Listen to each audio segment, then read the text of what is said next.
Oke mitra pengelola keuangan dimanapun berada,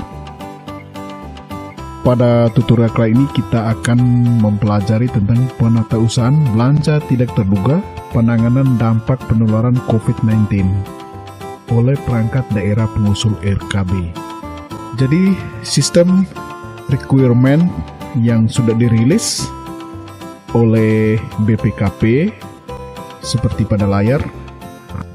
Jadi pada tahapan ini di mana Kepala SKPD fungsional atau pengusul RKB menyampaikan RKB kepada PPKD selaku BUD, kemudian diikuti dengan penerbitan SP2D TU belanja tidak terduga paling lambat 1 hari sejak diterimanya RKB. Lalu kemudian tahap selanjutnya dana pada SP2D TU tadi diserahkan kepada Bendahara Pengeluaran pengusul RKB tadi.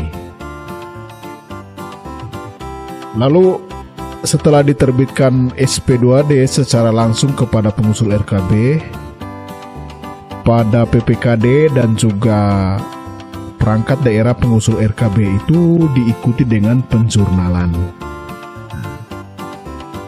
Jadi penjurnalan itu untuk secara historis untuk mempelajari bagaimana pergerakan kas dari PPKD kepada perangkat daerah pengusul RKB.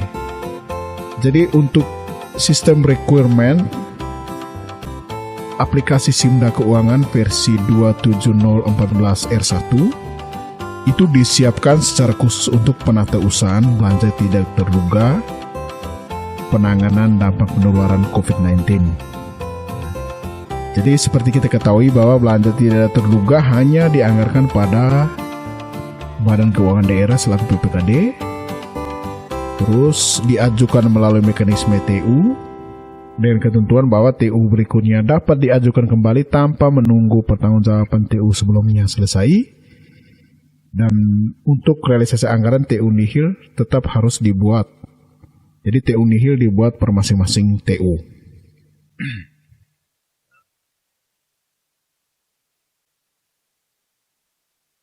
Kemudian pertanggungjawaban TU sendiri dilaksanakan di PPKD ya selaku BUD tadi. Sementara penatausahaan itu dilakukan oleh Bendahara Perangkat Daerah Pengusul RKB. Jadi pada tahap ini bagaimana kita harus mempersiapkan betul tahapan penatausahaan dengan baik agar kita mempedomani tuntutan ketentuan peraturan yang sebenarnya. Nah, untuk itu dalam rangka penatausahaan ini kita harus menyiapkan perangkat-perangkat yang dibutuhkan selama proses penatausahaan. Bendahara perangkat daerah harus memiliki pegangan rencana kebutuhan belanja. Ya. Jadi kita harus memiliki data tersebut. Misalnya pada kesempatan ini kita mengambil contoh ya sampel yaitu Dinas Kesehatan. Dengan total pada RKB adalah 365 juta. Lalu perangkat yang kedua yang dibutuhkan itu adalah buku kas umum, karena penatausahaan belanja tidak terduga, penanganan dampak penularan COVID-19 itu dilakukan pada buku kas umum tersendiri, terpisah dari belanja rutin lainnya. Jadi ini sesuai dengan amanat Permendagri nomor 20 tahun 2020.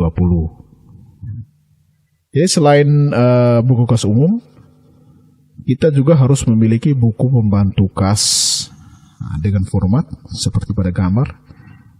Jadi untuk memudahkan kita untuk mengontrol keadaan kas yang kita miliki, kita membutuhkan buku pembantu kas. Yang berikutnya, kita juga harus membuat buku pembantu pajak. Jadi jika belanja-belanja kita itu memiliki potongan dan penyetoran pajak yang wajib kita laksanakan, maka kita perlu menyampaikan progres pemungutan dan penyetoran pajak. Jadi ini membantu kita untuk menyampaikan uraian jenis pajak yang kita pungut dan kita setor. Dan dokumen berikut yang tidak kalah penting adalah kita harus memberikan laporan realisasi anggaran. Jadi dengan berbagai RKB yang sudah kita susun, kita harus bisa menjabarkan realisasi anggaran yang sewaktu-waktu dibutuhkan. Yang sewaktu-waktu kita harus melaporkan kepada unit atau lembaga yang berkepentingan dengan laporan kita. Dan yang terakhir adalah alat pembayaran.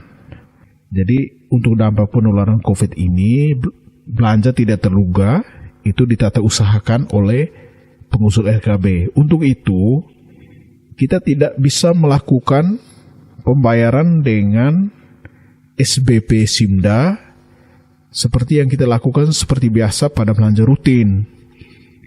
Jadi penata usahaan itu terpisah atau dilakukan dengan sendirinya, maka alat pembayaran yang kita gunakan adalah surat perintah pemindahan. Jadi dasar dari surat perintah pemindahan ini akan dilanjutkan dengan pertanggungjawaban yang juga dilaksanakan oleh Bendahara PPKD selaku BUD. Jadi untuk lebih mudah dalam tahap penerapan, kita bisa mengikuti sebuah contoh. Dalam hal ini kita menggunakan sampel, contoh ya. Jadi data yang ada di depan kita ini hanya untuk keperluan sampel saja, contoh ya. Jadi di depan kita ada RKB dari Dinas Kesehatan. Dari total sekian banyaknya belanja tidak terduga yang dianggarkan, ada yang dimasukkan ke dalam RKB Dinas Kesehatan itu. Di sini ada uraian 1 sampai 5 dengan total sebesar 365 juta. Jadi RKB ini terlebih dahulu direview oleh aparat pengawas internal pemerintah atau APIP. Jadi jika hasil review nanti sama dengan RKB, jadi jika sudah direview oleh inspektorat ternyata hasil yang direview ya dengan segala pertimbangannya bahwa RKB dengan nilai 365 juta ini tidak berubah, maka nanti yang ditata usahakan nanti selanjutnya dengan proses pengajuan sudah pasti bahwa nilai SP2D-nya nanti SP2DTU sama dengan nilai RKB ini. Dalam arti nanti yang diajukan dalam TU nanti SPP, SPM dan SP2DTU nanti 365 juta. Jadi pada kasus ini kita anggap saja bahwa SP2D yang diterbitkan oleh BUD nanti sebesar 365 juta. Jadi setelah berita acara serah terima kas yang diikuti dengan atau yang diawali dengan penjurnalan, kita langsung memasukkan nilai TU ke dalam buku kas kita. Jadi di buku kas ini kita langsung isi dengan nomor ya. Jadi tanggal misalnya 1 Mei 2020 ya. Nomor SP2D ini ada di nomor bukti. Sementara uraiannya ya ini uraian TU-nya. Jadi karena yang diterbitkan pada SP2DTU itu sama dengan nilai RKB, maka di buku kas umum di sisi penerimaan kita mengisi dengan nilai SP2D tadi yang sama dengan nilai RKB. Sehingga untuk saat ini kita memiliki dana sebesar 365 juta. Ini kita masukkan pada buku kas umumnya.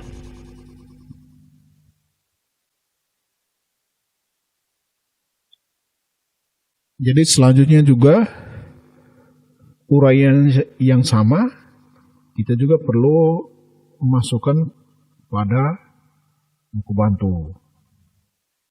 Ya, buku pembantu KAS ini juga sama, kita memasukkan uraian yang sama. Jadi yang membedakan buku bantu dengan buku kas umum, pada buku kas umum akan mencatat secara historis perjalanan kas, jadi bukan hanya kas saja, termasuk hal-hal yang mempengaruhi bertambah atau berkurangnya kas, ya ini secara historis. Jadi termasuk dengan potongan, pungutan, dan juga koreksi juga dimuat di dalam BKU. Sementara di buku pembantu kas, nanti yang ada di dalam itu hanya menceritakan tentang perjalanan kas saja. Jadi banyak atau sedikitnya kas kita nanti, perkembangannya itu atau progresnya itu kita pantau dari buku pembantu kas. Jadi di buku pembantu kas juga sama seperti ini. Jadi cerminan bahwa kita memiliki kas sebesar 365 juta.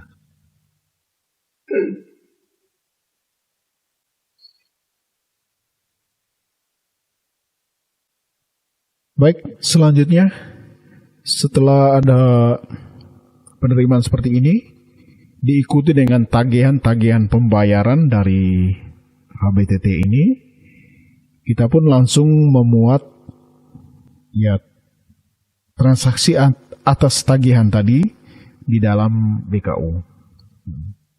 Jadi misalnya pada saat yang sama dari RKB poin 1 ada realisasi barang pelindung diri warga. Misalnya sebanyak 500 unit ini adalah pembelian masker. Jadi misalnya di sini kita langsung realisasikan saja. Di urutan di BKU itu poin 2, tanggal misalnya di sini tanggal 2 Mei ya.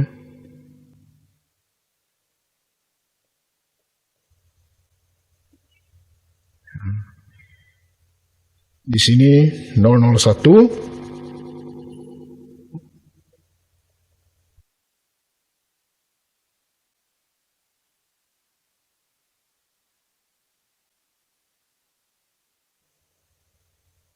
ini nomor buktinya, uraian di sini misalnya pembelian masker ya kepada misalnya Nagekeo Pharma.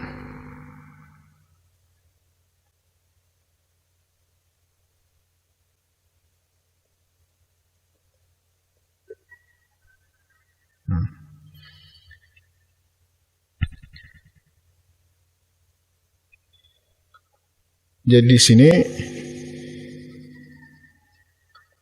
5.000 unit ini diadakan pada saat yang sama dengan harga satuan Rp5.000. Jadi totalnya 25 juta yang harus dibayarkan.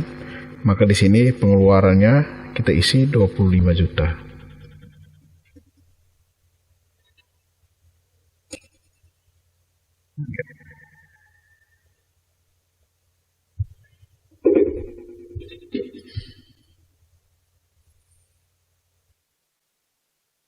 Jadi pada sisi pengeluaran kita isi dengan 25 juta. Sementara masih pada bukti yang sama, ternyata pembelian masker ini mendapat atau dikenakan potongan pajak. Maka dari bukti yang sama dengan tanggal yang sama, ya kita kopikan. Di sini ada potongan pajaknya.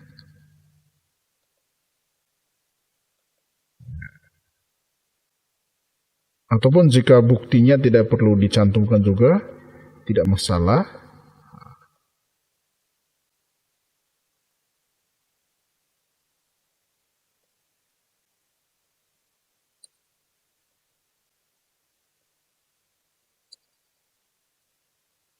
Misalnya PPN.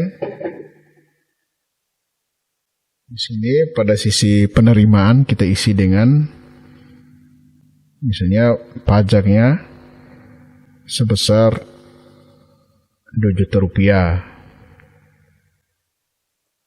Oke.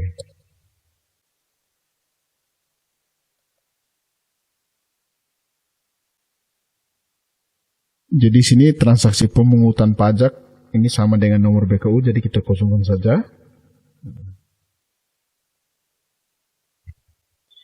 Ada juga pajak yang berikutnya adalah pemungutan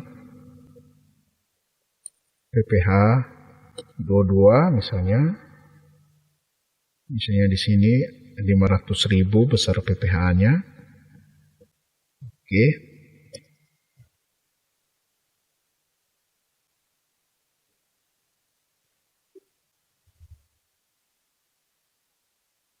Dan pada saat yang sama kita tidak menunda pembayaran pajak.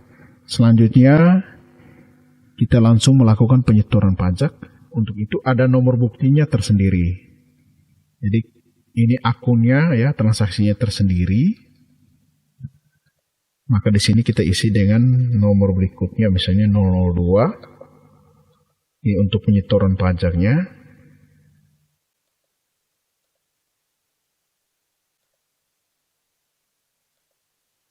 Di sini penyetoran PPN.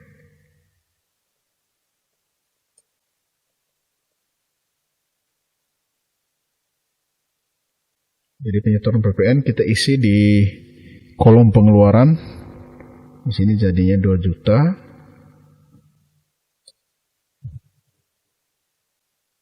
Dan untuk penyetoran berikut tetap dengan bukti tersendiri ya. Dia tidak sama dengan pemungutan. Jadi untuk penyetoran harus bukti tersendiri, terpisah. Di sini urutannya 003. Di sini penyetoran PPh 22. Ya, sama diisi di BKU di sisi pengeluaran juga 500.000.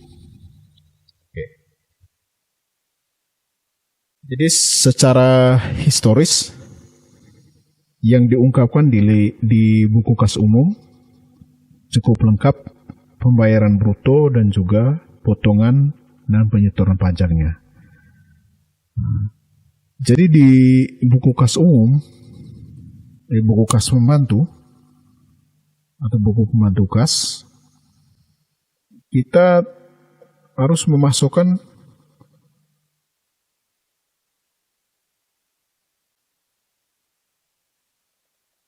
transaksi yang betul-betul dikenakan untuk mengurangi kas saja. Jadi di sini hanya mempengaruhi kas.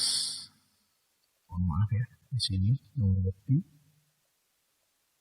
Sementara kita ambil dari data sumbernya dari buku kas umum.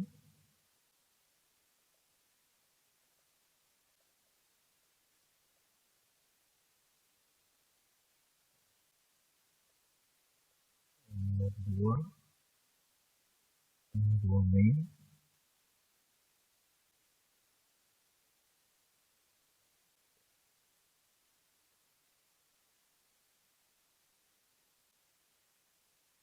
Jadi di sini di buku pembantu kas karena pajaknya kita langsung bayar pada saat yang sama. Untuk di sisi pengeluarannya kita tetap memasukkan pengeluaran neto. Dalam hal ini 25 juta.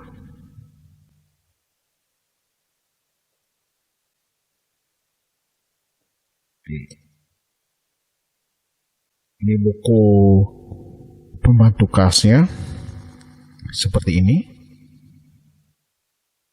Selanjutnya di buku pembantu pajak. Buku pembantu pajak hanya memuat informasi tentang pemungutan pajak. Maka kita memasukkan pemungutan pajak, pemungutan dan penyetoran pajak dari buku kas umum dipindahkan ke buku pembantu pajak. Jadi kita tinggal memindahkan saja bukti-bukti yang ada di BKU ke buku pembantu pajak. Seperti ini ya. Nah. Sementara tanggal kita ikuti ya, ini tanggal 1. Nomor 1 tanggal 1 Mei.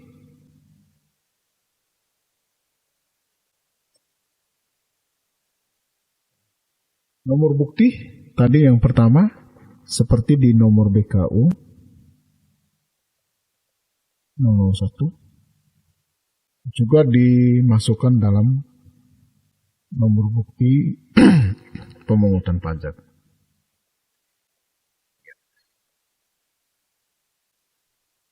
Jadi ini di buku tampilan buku pajaknya seperti ini.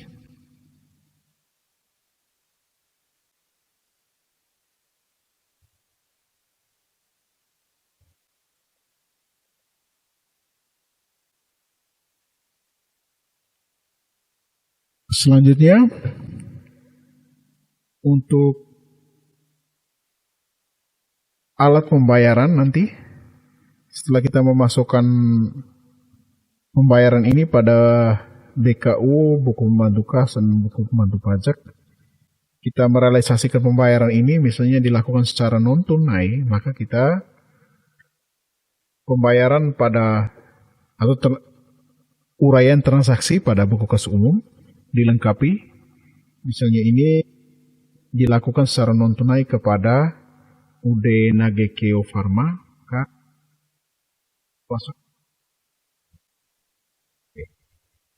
misalnya ini rekening penerimanya 40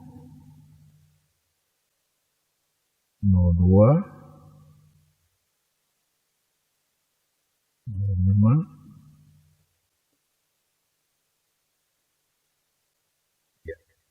Ini nomor rekening bank dari UD Nagekeo Pharma,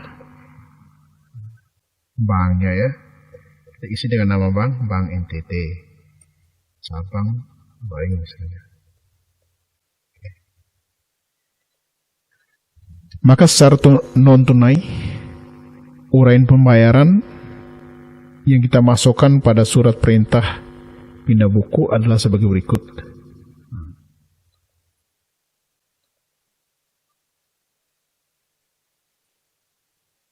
Di sini di nomor kita masukkan dengan nomor buku kas umum, nomor BKU dimasukkan kepada surat perintah pemindah bukuan seperti ini.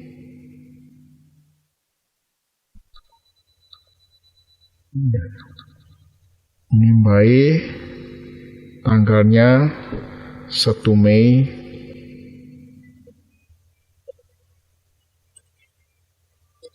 2020. Oke, seperti ini. Berdasarkan peraturan Bupati Nagekeo dan seterusnya, kami minta agar saudara memindah bukukan dana dari rekening, ini rekening Dinas Kesehatan, misalnya 040 01 05 sekian atas nama Dinas Kesehatan,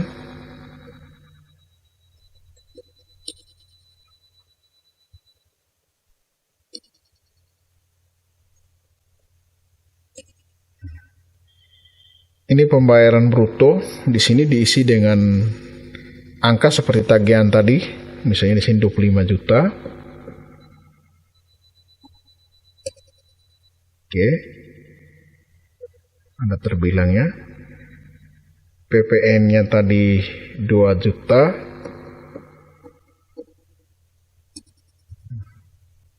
PPH di sini diisi dengan PPH 22. Di sini tadi 500.000 ya, sesuai dengan buku kas umum.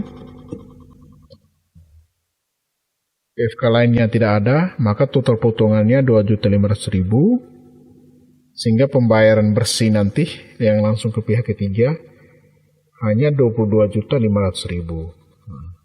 Jadi kepada rekening kita sesuaikan dengan buku kas umumnya.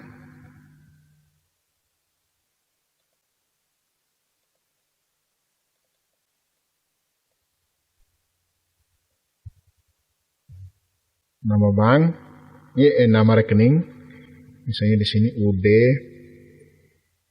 Nagikeo Pharma, disesuaikan dengan fotokopi rekening korannya. Ya, jadi kita wajibkan untuk setiap tagihan harus dilampirkan dengan rekening korannya.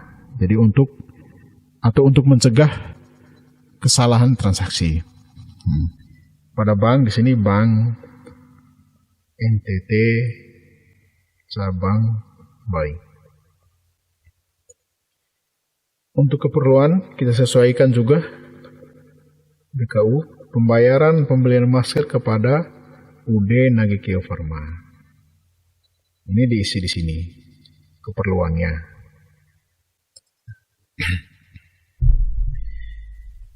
Jadi selanjutnya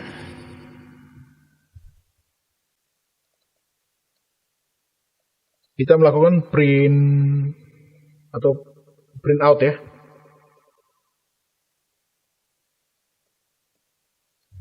Kita melakukan print out surat perintah pemindah bukuan ini, kemudian disahkan oleh Bendahara Pengeluaran juga pengguna anggaran perangkat daerah pengusul RKB. Jadi setelah disahkan bisa langsung dilakukan dengan transaksi, tetapi sebelum itu perlu kita ingat bahwa kita harus memenuhi kewajiban perpajakan kita, di mana pada saat melakukan pembayaran billing pajak sebesar 2 juta dan juga 500.000 ini sudah kita lakukan, sudah kita selesaikan, sehingga pembayaran ini nanti berakhir dengan final ya, atau bersifat final.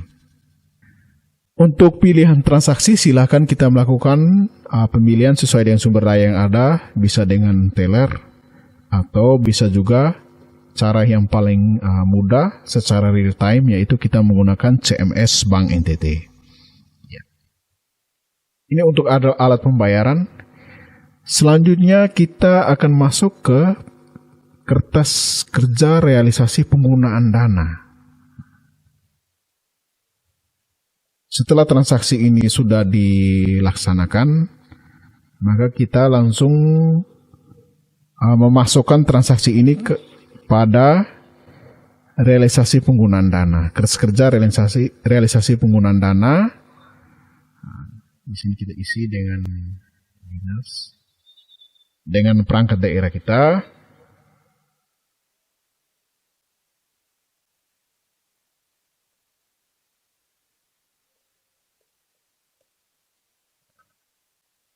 Di sini transaksi tadi yang dimaksudkan itu adalah pengadaan masker sesuai dengan RKB. Ya, kebetulan pengadaan masker ini dilakukan pada periode ataupun tahapan, kita sesuaikan saja. Nah, misalnya kalau misalnya 25 juta ini hanya satu tahap, ya sudah kita isi saja di salah satu periode atau tahapan. Tapi kalau misalnya 25 juta ini dibagi dua, ya kita bisa sesuaikan dengan periode dan tahapan. Dalam hal ini, untuk realisasi anggarannya, kita langsung mengisi dengan angka 25 juta misalnya. Maka nanti yang muncul ya, di total realisasinya untuk sementara, LRA yang ada realisasinya baru 25 juta, sementara silpa atau sisa anggaran 0. Nah, jadi anggaran 25 juta tadi untuk pembelian masker sudah direalisasikan. Dan untuk selanjutnya pembayaran terhadap belanja yang lainnya sesuai dengan RKB Kita tinggal mengisi ya, atau disesuaikan saja agar realisasi anggaran ini bisa tercatat. Jadi kenapa perlu adanya kertas kerja realisasi penggunaan dana? Karena informasi pada buku kas umum, buku pembantu kas tidak bisa mewakili realisasi penggunaan dana per item belanja pada RKB. Jadi ini perlu atau harus atau wajib ya kita buat kertas kerja realisasi penggunaan dana. Nah, dari itu harapan kita bahwa kita bisa menyajikan data ini secara real time, secara tepat waktu untuk menghindari kesan ya tertutup atau tidak akuntabel dari masyarakat umum terhadap pengelolaan keuangan daerah dalam rangka penanganan dampak penularan COVID-19 ini. Kali ini kita selesaikan tentang penata usahanya, sedangkan pelaporan dan pertanggungjawaban akan disampaikan pada tutorial berikutnya. Untuk itu, kami mengharapkan mitra pengelola keuangan dimanapun berada tetap pantau channel BUD Nagekeo untuk membantu kita menata usahakan BTT COVID-19 ini dengan baik. Jadi itu saja tutorial kita kali ini tentang penata usahaan belanja tidak terduga, penanganan dampak penularan COVID-19. Akhir kata saya menyampaikan sampai jumpa di tutorial berikutnya. Tetap pantau channel BUD Nagekeo dan kami sampaikan salam OKOC kemana saja, Omi Kema, Omi Cair, dan terima kasih.